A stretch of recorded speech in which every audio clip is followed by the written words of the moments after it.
Here we go.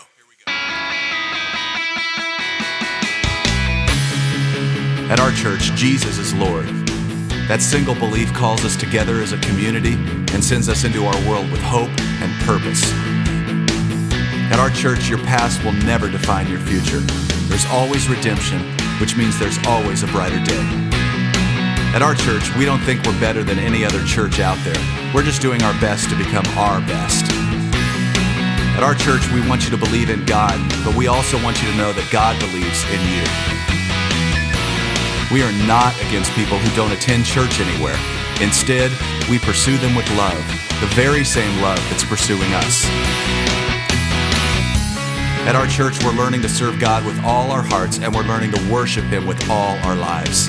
And if you're looking for the perfect church, we're not it. At our church, we will make mistakes, but we will choose to grow from them. At our church, we're part of a global community that's knit together by the resurrection of Jesus. And by the way, at our church, we believe that really happened too.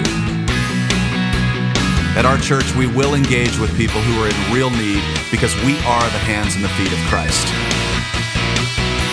And finally, we need you to hear this loud and clear. At our church, it's not really our church at all, it's His. And we live and move and breathe in His church for His glory and His fame, not ours. So here's the invitation. You're invited to jump in with your whole heart at your own pace and to experience the life that awaits you in Christ. Friends, this is going to be good. Welcome to our church.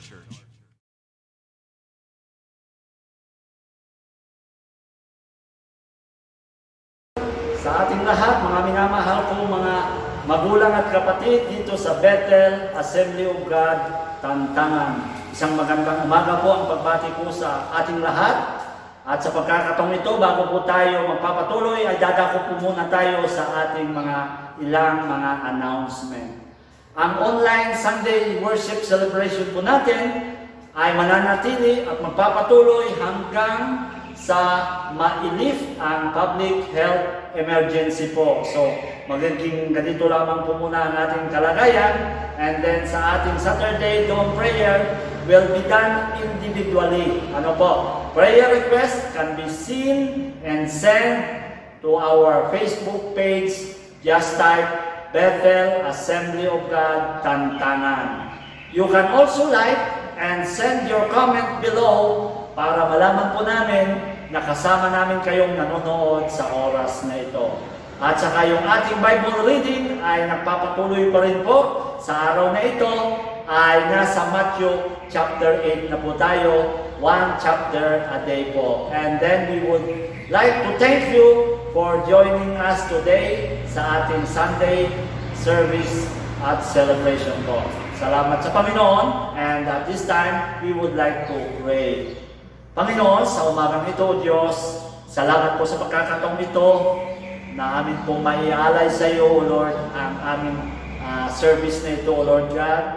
We would like to celebrate your goodness, Father God, at Lord, sa lahat ng aming gagawin sa oras na ito, Panginoon, ikaw po ang manguna. I-bless mo po ang bawat nanonood at nakikinig ng aming online Sunday worship celebration, O Lord God. I-bless mo po ang aming pag-aawitan, maging ang aming pakikinig ng iyong mga banal at buhay na salita, Lord God. Mangusap ka sa amin, O Diyos, sa oras na ito, Panginoon. Lord, itatagabilin po namin sa iyo ang lahat at itinocommit po namin, O Lord, ang lahat-lahat sa pangalan po ng aming Panginoong Jesus. Amen and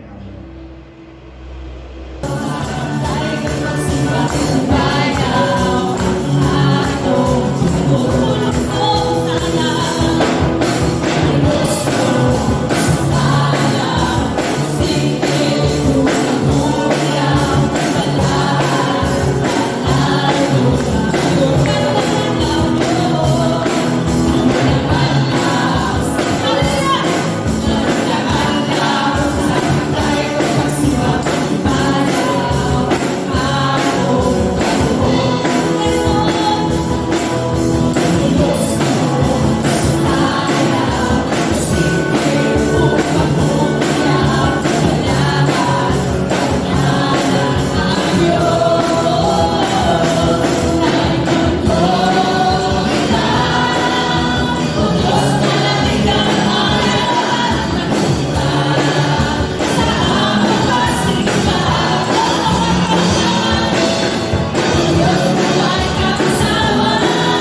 You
Magandang umaga po sa ating lahat, lalong-lalo na po sa ating mga kapatiran sa Bethel Assemblies of God Tantangan. I hope and pray that you are all in excellent health as we worship God together online.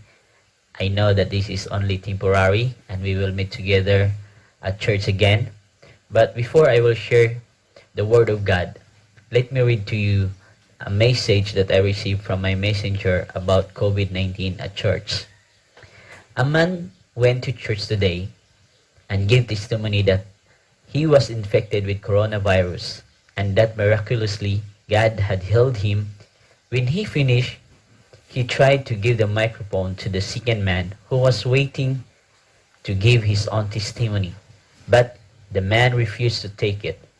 Second man said, "I have no testimony, give it to pastor." So the man tried to give microphone to pastor. Then the pastor said, "I'm not in charge of testimonies, so give it to senior pastor." So the man went to senior pastor. Senior pastor said, or might be this is Pastor Jerry, "Brother in Christ, the mic is yours. It's a gift from the church for your marvelous testimony. Please, take it home." Hallelujah. I hope and I pray that even we are in the midst of this emergency health crisis, the joy of the Lord is still there in our hearts, in our life. So before we will start, I would like to pray first. And let us ask God that God will move in our midst today. Lord, we thank you so much for this day that you have given to us. We thank you, Lord God, for your Holy Spirit that always in our life, O Lord. I pray, Lord God, that bawat isa po sa amin today that is watching, hearing, and reading your word today, Lord God, bless them, O Lord, and let your Holy Spirit will help us to understand your word today, Lord God. Lord, we thank you so much for everything that you have done to us. You are so faithful, you are good, and you are so kind to us. You are merciful and loving all the time in our life, O Lord. Thank you so much. This is we ask, I pray, amen. So this time I'm going to share to you how believers respond to COVID-19. So I'm going to share to you the Word of God in 2 Chronicles chapter 20. I'm going to just read some verses in that chapter 20. So in verse 1, after this, the Moabites and Ammonites with some of the Meunites came to wage war against Jehoshaphat. Some people came and told Jehoshaphat, "A vast army is coming against you from Edom, from the other side of the Dead Sea. It is already in Hazazon Tamar." Alarmed, Jehoshaphat resolved to inquire the Lord, and he proclaimed a fast for all Judah. So, the moment that Jehoshaphat learned that this three group of people is going after them and invade Judah, he then seek the Lord and proclaim a fast for all Judah. And this is also what we will do after learning about COVID-19. We will seek the Lord through prayers. Jehoshaphat pray in verse 6, "O Lord, God of our fathers, are you not the God in heaven? And do you not rule over all the kingdoms of the nations? Power and might are in your hand. There is no one able to take stand against you."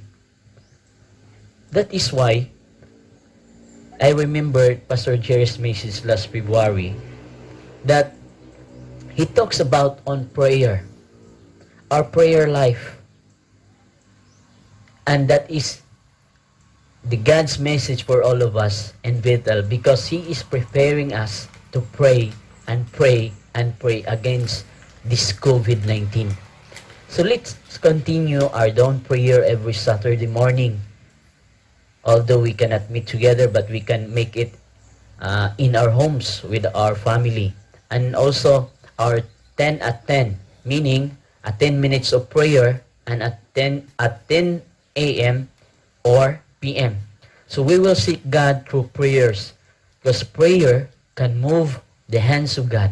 Consider that this is our contribution to our community and our nation. In verse 11, sabi doon, here they are, rewarding us by coming to drive us out of your position, which you have given us as an inheritance. O our God, will you not judge them? For we are powerless against this great multitude which is coming against us. Imagine, there are three groups of people that they are trying to invade Judah. No? So sabi nila, we do not know what to do, but our eyes are on you.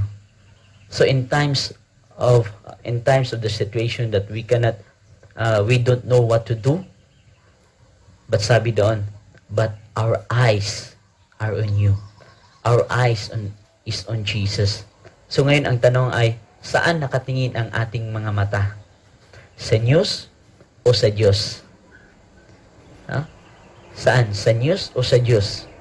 Because if we are watching news, no, ang nandoon, ilan na yung infected, ilan na yung positive ng COVID, ilan na yung namamatay sa COVID. So suddenly, magkakaroon tayo ng takot. But if we fix our eyes on Jesus, but if we are fix our eyes on God, our faith will increase. No? Because God is our healer. God is our provider. God is our great physician. So, all we have to do as a believers to respond in this COVID-19, first is seek God or seek the Lord. Inquire the Lord all about this COVID-19. Number 2 is that do not be afraid or discouraged. In verse 15, sabi niya doon, he said, listen, King Jehoshaphat and all who live in Judah and Jerusalem, this is what the Lord says to you. Do not be afraid or discouraged, because this vast army, for the battle is not yours, but God's. So, what's the first reaction of King Jehoshaphat? No? He was alarmed, fearful, afraid. We can read that one in verse 3 of this chapter. So, the question is, what's your reaction when you heard the news about COVID-19? I don't know about you, but when I heard about it, I also in fear for a while, for a moment. Kasi, knowing that marami na ang namamatay dahil sa virus na ito, dagdagan pa ng balita na pati ang mga doktor ay nagkakasakit at namamatay. So, mapapaisip ka talaga na yung doktor nga namamatay. Ano pa kaya yung mga walang alam sa medisina? God is telling us, you and me, today, that don't be afraid, because this is not your battle. It's mine, says the Lord. I remember in John chapter 14, verse 22 to 27, this is when Jesus told his disciple to go ahead of him to the other side.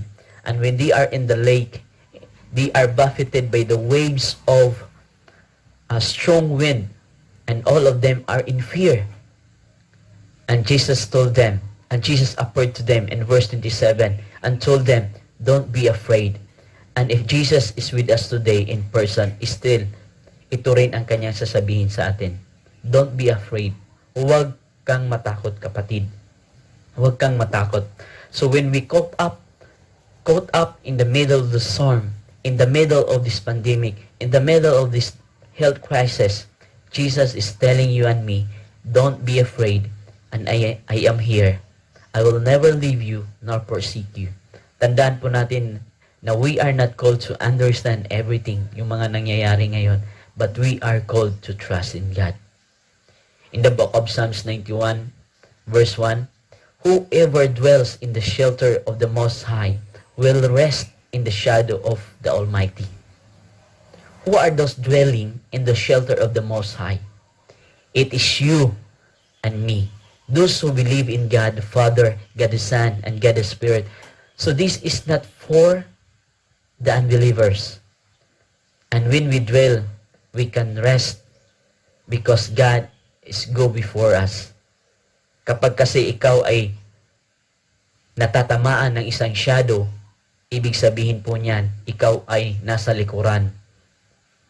So we do not be in fear because ang nasa unahan po natin ay ang Diyos na makapangyarihan.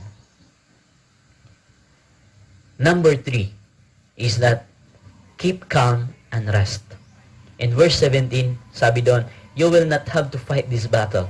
Take up your positions, stand firm, and see the deliverance the Lord will give you. Judah and Jerusalem, do not be afraid, do not be discouraged. Go out to face them tomorrow, and the Lord will be with you. So what will we do during this crisis? Be in your position. And what is this position that God wants us to do? Position of rest. So, what is your position of rest? Mostly, when we rest, we sit down and lie down. I love this verse in Psalms 23 verse 2. In Amplified Version says that, He lets me lie down in green pastures. He leads me beside the still and quiet waters. God wants us to lie down, to take a rest and stay calm, especially during this difficult time. I learned that this COVID-19 virus will only have 14 to 21 days lifespan. At kung wala siyang matitirhan na host, it will eventually die by itself. So, to fight this battle against COVID-19 is to take a rest. Rest from going outside of our homes. Kaya nga po tayo ay pinagbabawalan na lumabas at makasalamuha ang ibang tao upang maiwasan ang paglipat ng virus. We cannot fight this virus head-on. Retreat and pray is our weapon to defeat this enemy. Let be our time of confinement turn into time of refinement of our life. In John chapter 6, verse 10 to 11, Jesus said, have the people sit down. So when we read in Psalms 23:22, God wants us to lie down. And also in John 6, chapter 10, verse 11, sabi niya doon, Jesus said, have the people sit down. Now, there was an abundance of grass, so that men sat down, about 5,000 in number. Then Jesus took the loaves, and when he had given thanks, he distributed them to those who were seated, the same also with the fish, as much as they wanted. So when we are in the position of rest, God will provide. God is working. Rest is not just doing nothing, but it is expecting and believing that God is doing behind the scene. Just like with the song, The Waymaker, that says, even if we don't see it, you are working. Even if we don't feel it, you are working. But you never stop. You never stop working. And that is faith. Faith that is believing on the things that we cannot see. God is working even today in our lives. Number 4, sing and praise. And to defeat this enemy, once and for all, sabi doon sa verse 21, Jehoshaphat appointed men to sing to the Lord and to praise Him for the splendor of His holiness as they went out at the head of the army, saying, give thanks to the Lord, for His love endures forever. As they began to sing and praise the Lord, the enemies were defeated. So what is your song today? What is your song? Remember that when they sing to the Lord, the enemies were defeated. So let's keep on singing to our God and praise Him for His love. For His love endures forever. And then this health emergency crisis will end. I would like to leave you with this chorus of a song, I Will Trust by Matthew Rajendram of World Harvest Church Malaysia, that says, you are with me in the flood. You are with me in the fire. There's no hand that can erase every promise that you've made. You are faithful in every season. You are faithful in every season. Our God is faithful in every season of our life. Remember these things. to respond, the believers respond in this crisis is, number one, we need to seek the Lord. Inquire the Lord. And number two, do not be afraid. There is an assurance that God is in us. God is with us. Do not be afraid. Do not be discouraged. And number three is keep calm and rest. God wants you to rest. God wants you to lie down. God wants you to take a seat. And when we take a rest, God will do something. God will work in us. Number four is sing and praise to God. So I hope that this morning that God is somewhat is working in our midst, that God, the Holy Spirit of God is help us to understand this word, and I hope that this word will help us to continue our life, to live our life pleasing to God, and that God will be pleased in our life today. And thank you for watching, and thank you for listening, and God will bless you more and more. And as we end, let us pray. Lord, we thank you so much for your word today. Thank you, Lord God, for your Holy Spirit, Lord God, that help us to understand your word, Lord. We thank you, Lord, and I pray, Lord God, that those words, Lord God, na manatili po sa aming mga isipan at sa aming mga puso. And Lord, throughout this week, I pray, Lord God, that you will be with us. Lord God, cover us with your precious blood, Lord God. And we pray, Lord God, that this COVID-19 will end, oh Lord. Thank you so much, oh Lord. And we back all the glory, honor to your name, Jesus our Lord.